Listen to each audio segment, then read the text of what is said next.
Hello, my friends. It's Indiana Holmes, and I believe tonight's reading will complete our story, Treasure Island. So let's dig in and get to reading. Chapter 32 The Treasure Hunt, The Voice Among the Trees. Partly from the dampening influence of this alarm, partly to rest Silver and the sick folk, the whole party sat down as soon as they had gained the brow of the ascent. The plateau being somewhat tilted towards the west, this spot on which we had paused commanded a wide prospect on either hand. Before us, over the treetops, we beheld the Cape of the Woods, fringed with surf behind. We not only looked down upon the anchorage and Skeleton Island, but saw clear across the spit and the eastern lowlands, a great field of open sea upon the east. Sheer above us rose the spyglass. Here we dotted with single pines. There were black with precipices. There was no sound but that of the distant breakers, mounting from all round, and the chirp of countless insects in the brush. Not a man, not a snail upon the sea. The very largeness of the view increased the sense of solitude. Silver, as he sat, took certain bearings with his compass. "There are 3 tall trees," said he, "about in the right line from Skeleton Island. Spyglass Shoulder, I take it, means that lower point there. It's child's play to find the stuff now. I've half a mind to dine first." "I don't feel sharp," growled Morgan, "thinking o' Flint. I think it were as done me." "Ah, well, my son, you praise your stars he's dead," said Silver. "Here we're an ugly devil," cried the third pirate with a shudder. "That blue in the face, too." "That was how the rum took him," added Mary. "Blue. Well, I reckon he was blue. That's a true word. Ever since they found the skeleton and got upon this train of thought, they had spoken lower and lower, and they had almost got to whispering by now, so that the sound of their talk hardly interrupted the silence of the woods. All of a sudden, out of the middle of the trees in front of us, a thin, high, trembling voice struck up the well-known air and words. "15 men on the dead man's chest, yo ho, and a bottle of rum." I never had seen men more dreadfully affected than the pirates. The color went from their 6 faces like enchantment. Some leaped to their feet, some clawed hold of others. Morgan groveled on the ground. "It's Flint, he cried. The song had stopped as suddenly as it began, broken off, you would have said, in the middle of a note, as though someone had laid his hand upon the singer's mouth. Coming through the clear, sunny atmosphere among the green treetops, I thought it had sounded airily and sweetly, and the effect on my companions was the stranger. "Come," said Silver, struggling with his ashen lips to get the word out. "This won't do. Stand by to go about. This is a rum start, and I can't name the voice, but it's someone skylarking, someone that's flesh and blood, and you may lay to that." His courage had come back as he spoke, and some of the color to his face along with it.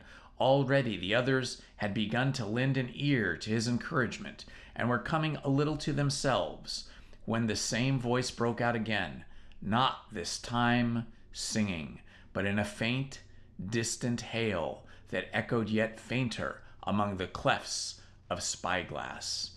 "Darby McGraw," it wailed, for that is the word that best describes the sound. "Darby McGraw! Darby McGraw!" again and again and again, and then rising a little higher, and with an oath that leave out, "Fetch aft the rum, Darby." The buccaneers remained rooted to the ground, their eyes starting from their heads. Long after the voice had died away from them, they still stared in silence, dreadfully before them. "That fixes us. That fixes it," gasped one. "Let's go." They was his last words, mourned Morgan, his last words above board. Dick had his Bible out and was praying volubly. He had been well brought up, had Dick, before he came to the sea and fell among bad companions. Still, Silver was unconquered. I could hear his teeth rattle in his head, but he had not yet surrendered.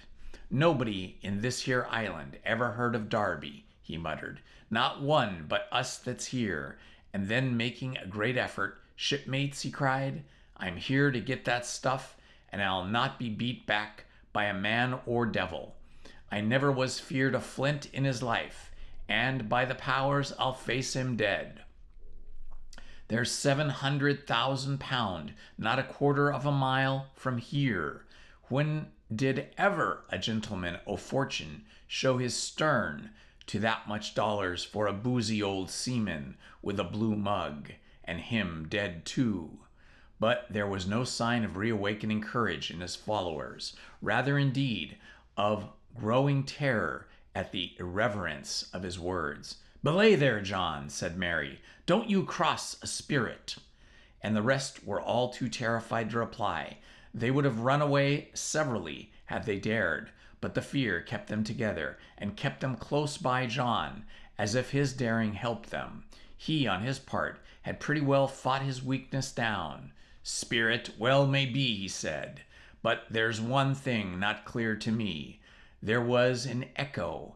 Now, no man ever seen a spirit with a shadow. Well then, what's he doing with an echo to him? I should like to know. That ain't unnatural. Surely it is not. This argument seemed weak enough to me, but you can never tell what will affect the superstitious, and to my wonder George Merry was greatly relieved. Well, that's so, he said. You've a head upon your shoulders, John, and no mistake. 'Bout shipmates, this here crew is on a wrong track, I do believe. And come to think of it, it was like Flint's voice, I grant you, but not so clear a way like it. After all, it was likelier somebody else's voice now. It was likelier.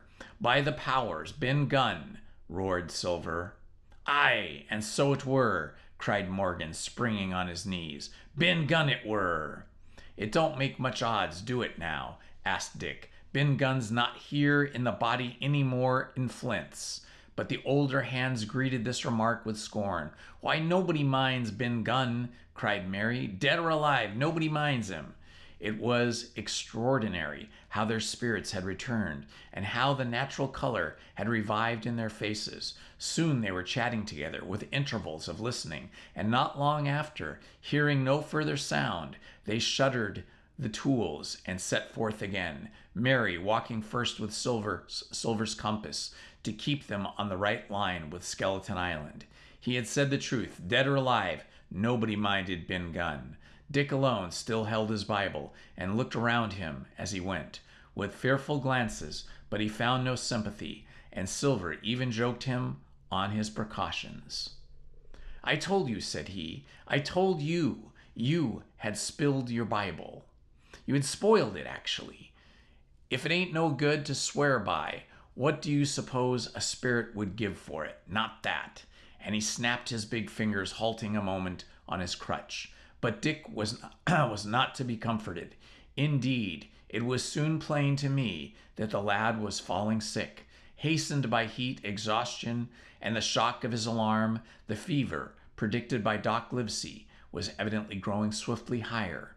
It was fine, open walking here, upon the summit. Our way lay a little downhill, for, as I have said, the plateau tilted towards the west. The pines, great and small, grew wide apart, and even between the clumps of nutmeg and azalea, wide open spaces baked in the hot sunshine, stinking as we did, pretty near northwest across the island, we drew on the one hand, ever nearer under the shoulders of Spyglass, and on the other looked ever wider over the western bay where I had once tossed and trembled in the coracle. The first of the tall trees was reached, and by the bearings proved me wrong. So with the second, The third rose nearly 200 feet into the air above a clump of underwood, a giant of a vegetable with a red column as big as a cottage and a wide shadow around in which a company could have maneuvered. It was conspicuous far to see, both on sea and the east and west, and might have been entered as a sailing mark upon the chart. But it was not its size that now impressed my companions. It was the knowledge that 700,000 pounds in gold lay somewhere buried below its spreading shadow. The thought of the money, as they drew nearer, swallowed up their previous terrors. Their eyes burned in their heads. Their feet grew speedier and lighter. Their whole soul was found up in that fortune. That whole lifetime of extravagance and pleasure that lay waiting there for each of them. Silver hobbled, grunting, on his crutch. His nostrils stood out and quivered. He cursed like a madman when the flies settled on his hot and shiny countenance. He plucked furiously at the line that held him to, and from time to time turned his eyes upon me with a deadly look. Certainly he took no pains to hide his thoughts, and certainly I read them like print. In the immediate nearness of the gold, all else had been forgotten. His promise and the doctor's warning were both things of the past, and I could not doubt that he'd hoped to seize upon the treasure, find and board the Hispaniola under cover of night, cut every honest throat about the island, and sail away, as he had at first intended, laden with crimes and riches. Shaken as I was with these alarms, it was hard for me to keep up with the rapid pace of the treasure hunters.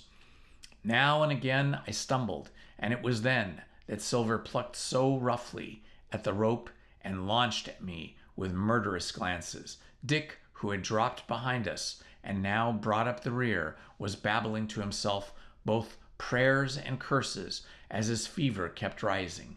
This also added to my wretchedness.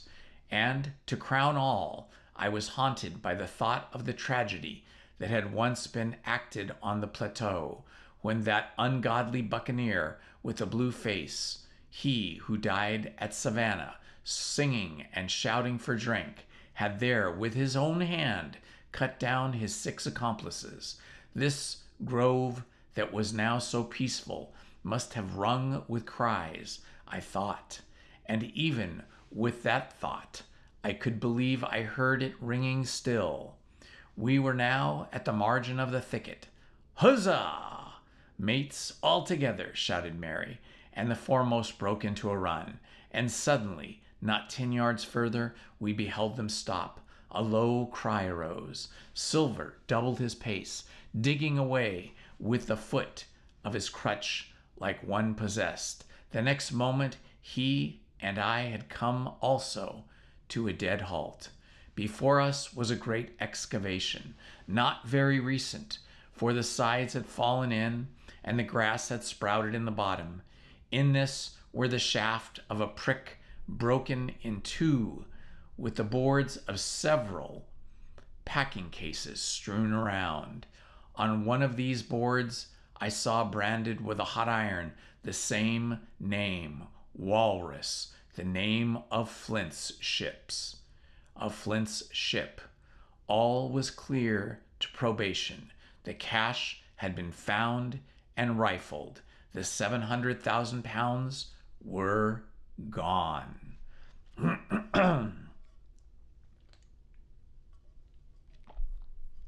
Chapter 33. The Fall of a Chieftain.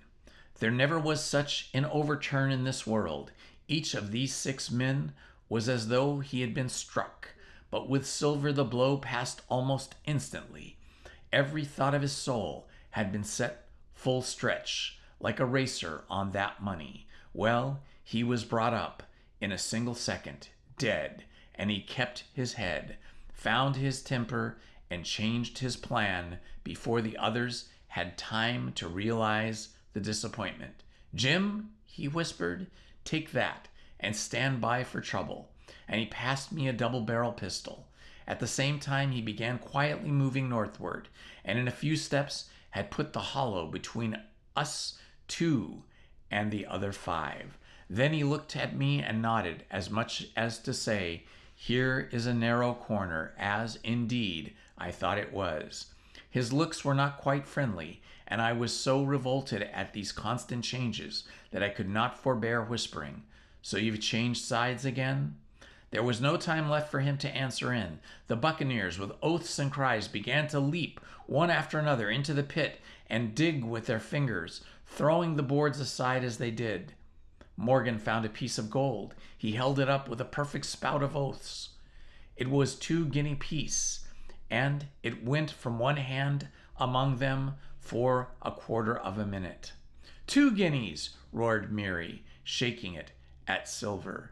That's your 700,000 pounds, is it? You're the man for bargains, ain't you?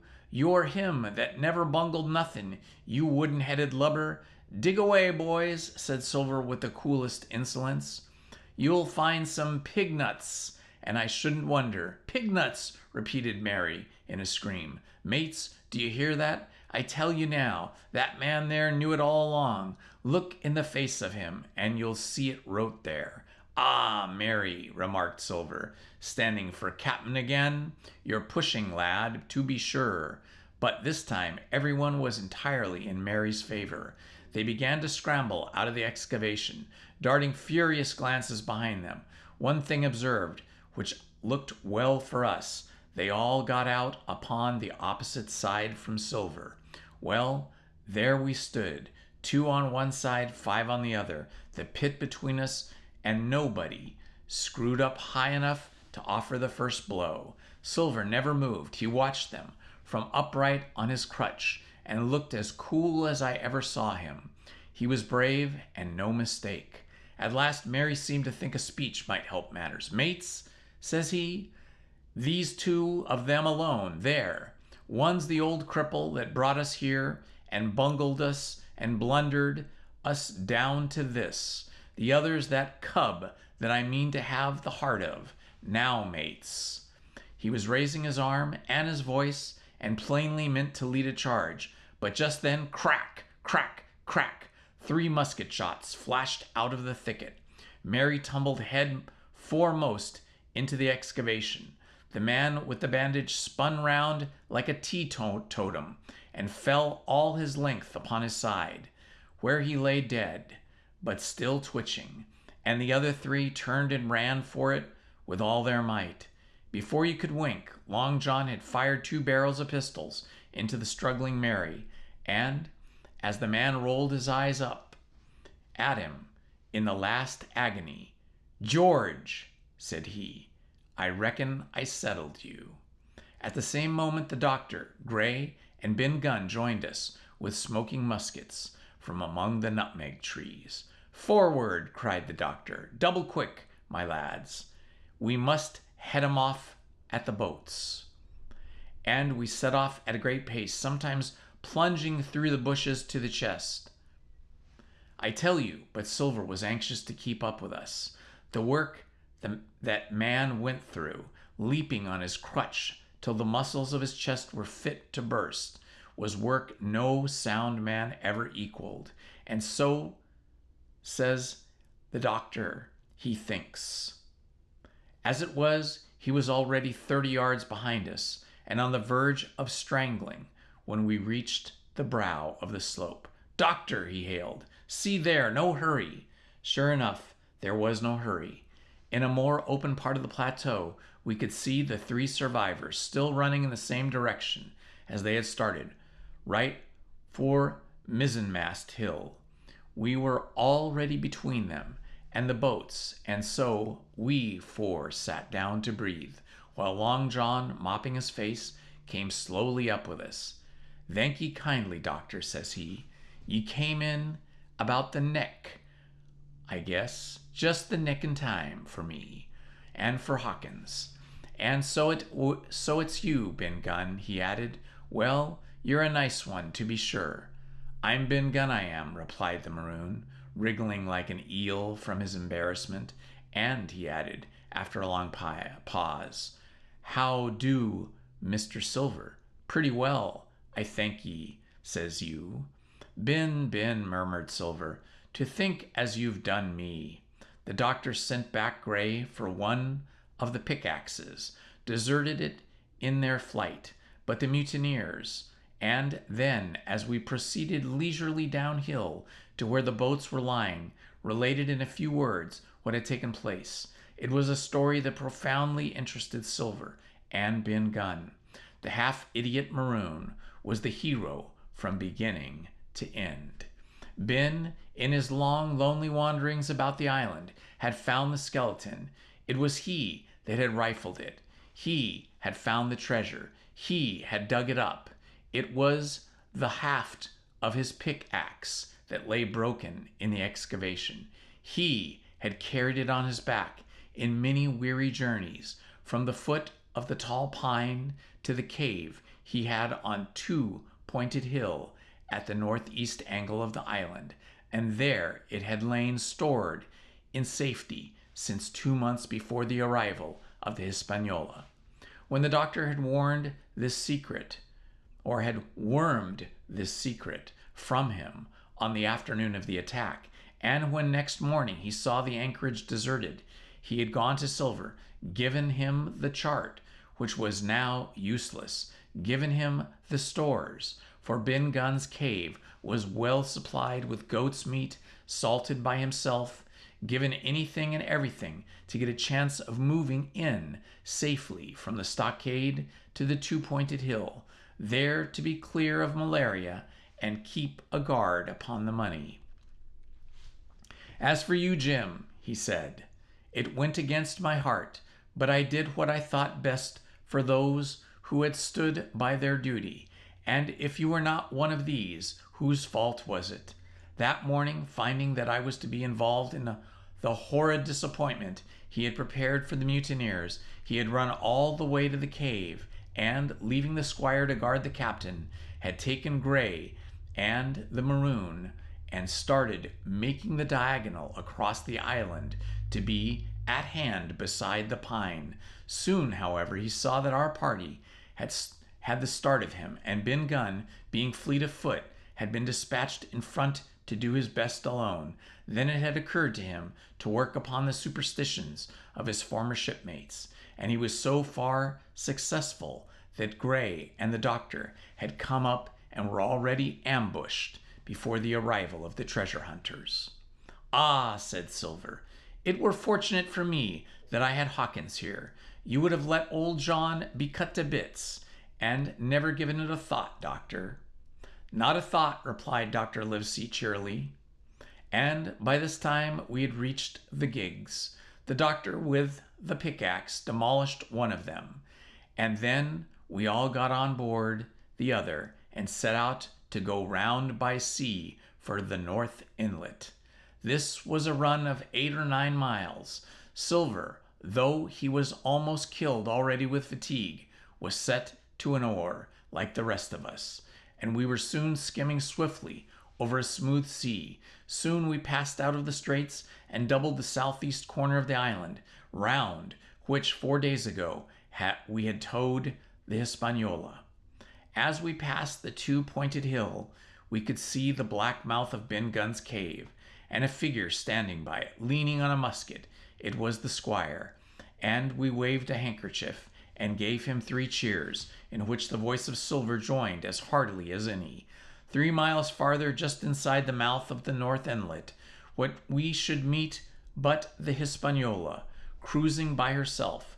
The last flood had lifted her, and there had been much wind or strong tide current, as in the southern anchorage. We should never have found her more, or found her stranded beyond help.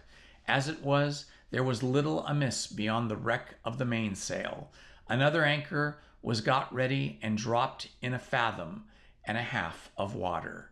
We all pulled round again to Rum Cove, and the nearest point for Ben Gunn's treasure house, and then Gray, single-handed, returned with the gig to the Hispaniola, where he was to pass the night on guard. A gentle slope ran up from the beach to the entrance of the cave. At the top the squire met us. To me he was cordial and kind, saying nothing of my escapade, either in the way of blame or praise. At Silver's polite salute he somewhat flushed. John Silver, he said, you're a prodigious villain, an impostor, a monstrous impostor, sir. I am told I am not to prosecute you. Well, then, I will not. But the dead men, sir, hang about your neck like millstones. Thank you kindly, sir, replied John, again saluting. I dare you thank me, cried the squire. It is gross dereliction of my duty. Stand back. And thereupon we all entered the cave. It was a large, airy place, with a little spring, and a pool of clear water overhung with ferns. The floor was sand. Before a big fire lay Captain Smollett, and in a far corner, only duskily flickered over by the blaze, I beheld great heaps of coin and quadrilaterals built of gold bars. That was Flint's treasure that we had come so far to seek, and had cost already the lives of 17 men from the Hispaniola. How many it had cost in the amassing, what blood and sorrow, what good ships scuttled of the deep, what brave men walking the plank blindfold, what shot of cannon, what shame and lies of cruelty, perhaps no man alive could tell. Yet there were still 3 upon the island, Silver and old Morgan and Ben Gunn, who had each taken his share in these crimes, and each had hoped in vain to share in the reward. Come in, Jim, said the captain. You're a good boy in your line, Jim, but I don't think you and me'll ever go to sea again. You're too much of the born favorite for me. Is that you, John Silver? What brings you here, man? Come back to my duty. Come back to my duty, sir, returned Silver. Ah, said the captain, and that was all he said. What a supper I had of that night, with all my friends round me, and what a meal it was, with Ben Gunn's salted goat and some delicious delicacies, and a bottle of old wine from the Hispaniola.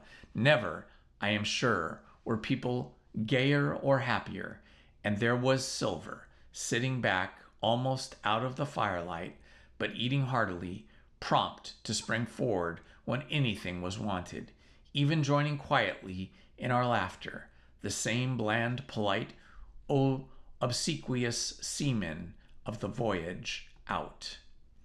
Chapter 34. The Last.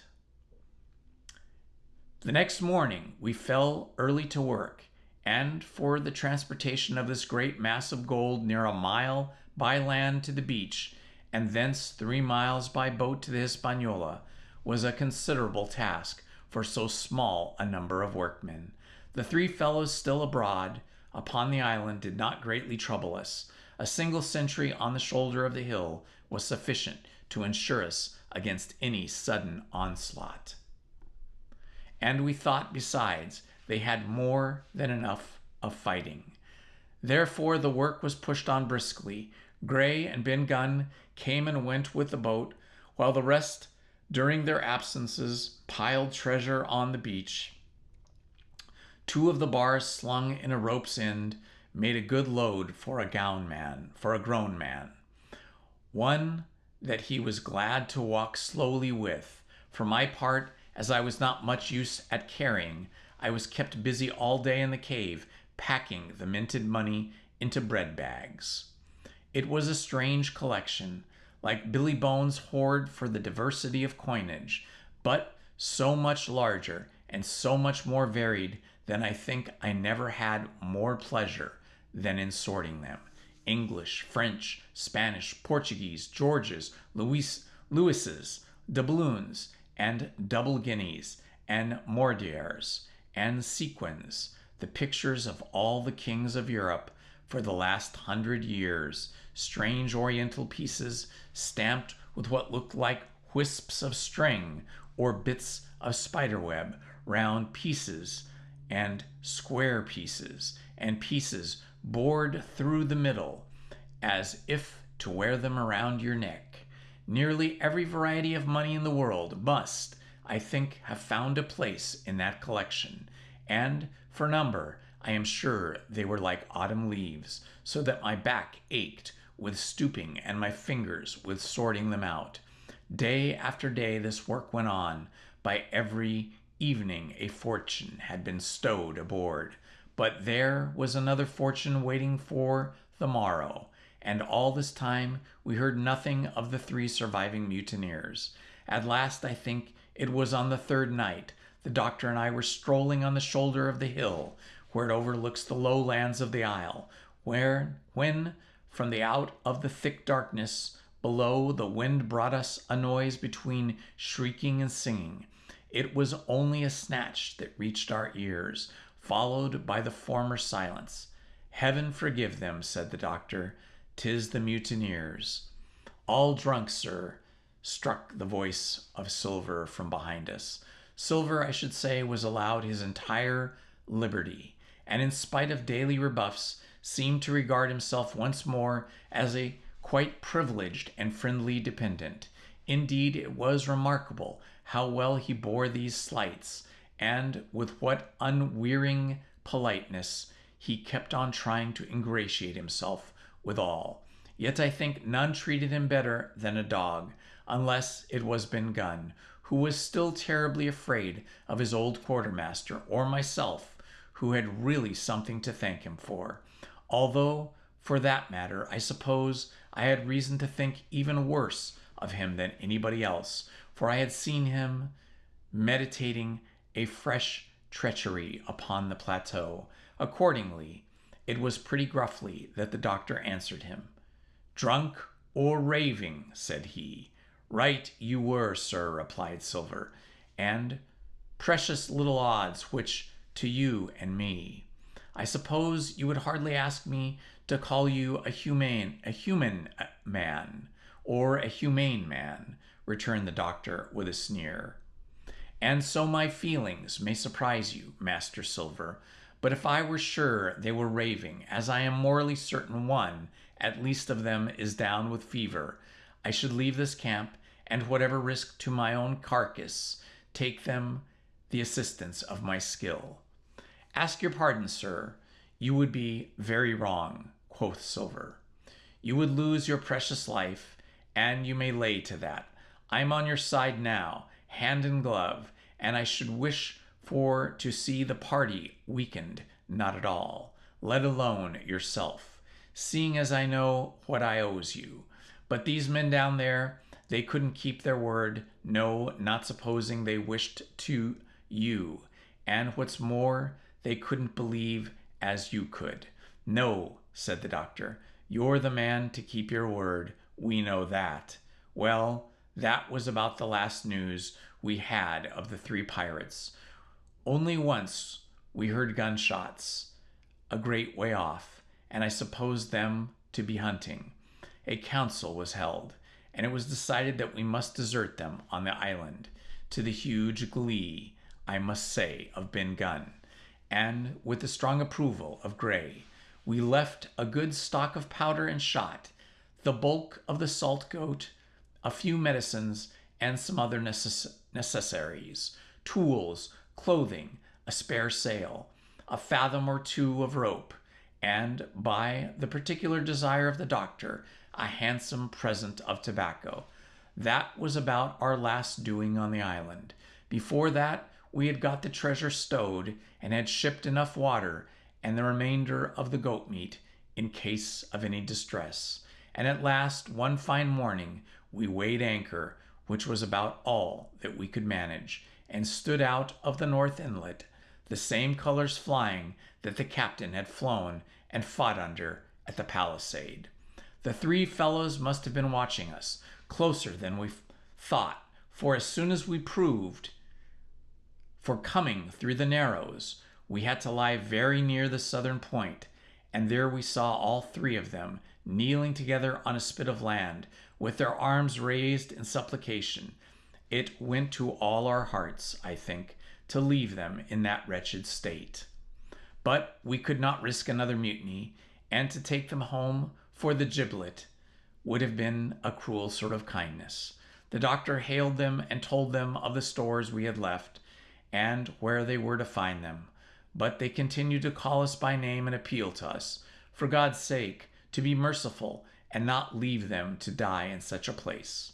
At last, seeing the ship still bore on her course and was now swiftly drawing out of earshot, one of them, I know not which it was, leapt to his feet with a coarse cry, whipped his musket to his shoulder, and sent the shot whistling over Silver's head and through the mainsail. After that, we kept under cover of the bulwarks, and when next I looked out, they had disappeared from the spit, and the spit itself was almost melted out of sight in the growing distance. That was, at least, the end of that. And before noon, to my inexpressible joy, the highest rock of Treasure Island had sunk into the blue, round sea. We were so short of men that everyone on board had to bear a hand, only the captain lying on a mattress in the stern and giving his orders, for, though greatly recovered, he was still in want of quiet. We laid her head for the nearest port in the Spanish America, for we could not risk the voyage home without fresh hands. And as it was, what with baffling winds and a couple of fresh gales, we were all worn out before we reached it. It was just at sundown when we cast anchor in the most beautiful landlocked gulf, and were immediately surrounded by shore boats full of Negroes and Mexican Indians and half-bloods selling fruits and vegetables and offering to dive for bits of money. The sight of so many good-humored faces, especially the blacks, the taste of the tropical fruits, and above all, the lights that began to shine in the town, made a most charming contrast to our dark and bloody sojourn on the island. And the doctor and the squire, taking me along with them, went ashore to pass the early part of the night. Here they met the captain of an English man-of-war, fell in talk with him, went aboard his ship, and in short, had so agreeable a time that day was breaking when we came alongside the Hispaniola. Ben Gunn was on deck alone, and as soon as we came on board, he began with a wonderful contortions to make us a confession. Silver was gone. The Maroon had connived at his escape in a shore boat some hours ago, and he now assured us he had only done so to preserve our lives, which he would certainly have done and would have forfeited if the man with the one leg had stayed aboard. But this was not all. The sea cook had not gone empty-handed. He had cut through the bulkhead unobserved and had removed one of the sacks of coin, worth perhaps 300 or 400 guineas, to help him with his further wanderings.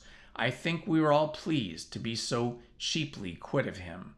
Well, to make a long story short, we got a few hands on board, made good cruise home, and the Hispaniola reached Bristol just as Mr. Blandly was beginning to think of fitting her out her consort.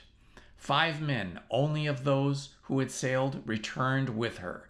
Drink, and the devil had done the rest with a vengeance, although to be sure we were not quite in as bad a case as that other ship they sang about, with 1 man of her crew alive, what put to sea with 75. All of us had an ample share of the treasure, and used it wisely or foolishly according to our natures. Captain Smollett is now retired from the sea. Gray not only saved his money, but being suddenly smit with a desire to rise, also studied his profession, and he is now mate and part owner of a fine, full-rigged ship, married besides, and the father of a family. As for Ben Gunn, he got £1,000, which he spent or lost in 3 weeks, or, to be more exact, in 19 days, for he was back begging on the 20th. Then he was given a lodge to keep, exactly as he had feared, upon the island, and he still lives, a great favorite, though sometimes something of a butt with the country boys, and a notable singer in the church on Sundays and saints' days. Of Silver we have heard no more. The formidable seafaring man with one leg has at last gone clean out of my life, but I dare say he met his old negress, and perhaps still lives in comfort with her and Captain Flint. It is to be hoped so, I suppose, for his chances of comfort in another world are very small. The bar silver and the arms still lie, for all that I know, where Flint buried them, and certainly they shall lie there for me. Oxen and wain ropes would not bring me back again to that accursed island, and the worst dreams that ever I have are when I hear the surf booming about its coasts, or start upright in bed with the sharp voice of Captain Flint still ringing in my ears. Pieces of 8, pieces of 8. And that, my friends, is the end of Treasure Island. What a story. What an adventure. So many things went wrong. So many perished. And so many lessons were learned by the few who survived. I hope you enjoyed this story. I truly did. Tomorrow we will begin a new book, so make sure you're here next evening at 6 p.m. and you'll find out which book I have selected to begin tomorrow night at 6 p.m. This has been Indiana Homes. Love to you all, and good night. Please hit the like button, subscribe, and hit the notifications button. Thank you very much.